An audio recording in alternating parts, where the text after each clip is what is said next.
when modularity counts. Welcome to Colonize the Ocean podcast, where we discuss oceanic colonization, exploration, and education with your hosts Adam Jewell and Brendan Traxler.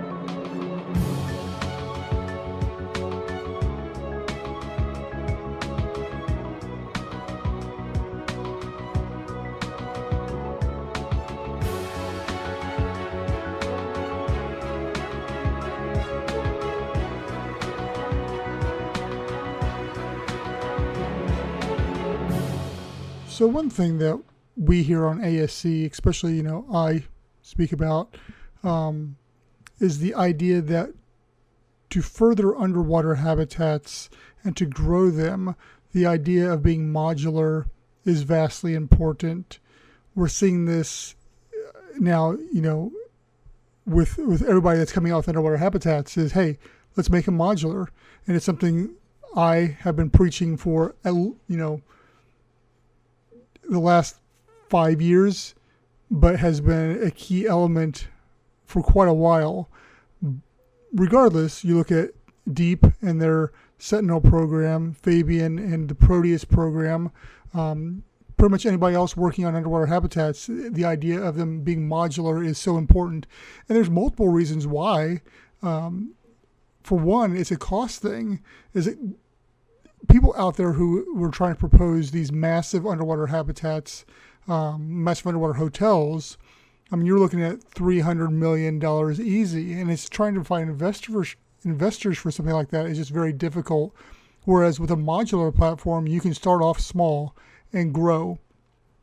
That's one great thing about it, is that you can, and like ASC is one of the things we look at is for the individual, for the business is, hey, you want to start off with a simple 1 or 2 pod habitat, great. But as your business or as your family or as your finances increase, you can add on more and more and grow from there. And with that type of philosophy, you can grow something from a 1 or 2 bedroom underwater habitat to a colony that houses unlimited amount of people. You keep on adding on to it. The other thing is replaceability.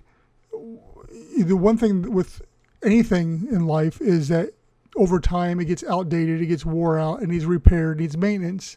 Well, when you're underwater, that changes things. It makes it a little bit more difficult.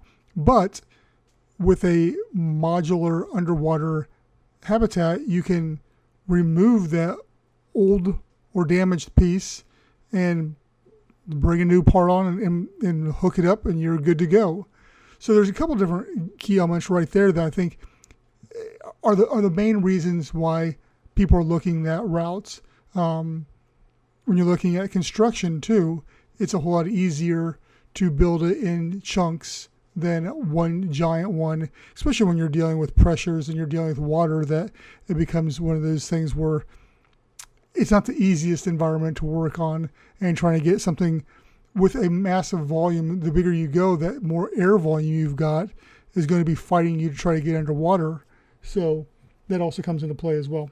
But that's kind of where we're at with the whole thing, and that's why we feel that, even starting off small, with our proposed, dimensions of a shipping container, it's a very tiny living platform or living space, but it's not permanent because you can simply add on another one, and you need more, you can add on another one.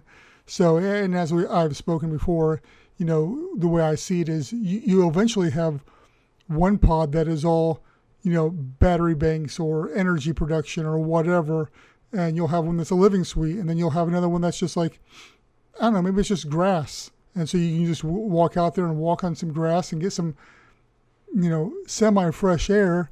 Or you have one that's, storage, one that's just pure water, whatever. You've got all these different habitats or these different pods, and that's all because you're able to do it in a modular standpoint. And that is in my opinion, the only way to scale these underwater habitats in the near future without getting a massive investment of like $1 billion to do it, which is going to be very extremely hard to do. And as we have seen from names such as Cousteau, with Fabian as Proteus, it's not the easiest thing to do. So we'll see what happens. That is the path that I think a lot of us are betting on, and I believe that bar some massive marine design change, that breakthrough, that's the path to the future that we're all going to be focused on, and I think it's the best one. What's your thoughts on it? Would you go that route even after everything I just said, or would you try to shoot out for a concrete dome underwater or something larger and just go all out that way? I'd be curious. It's a topic that's come up multiple times. So how would you design your underwater habitat?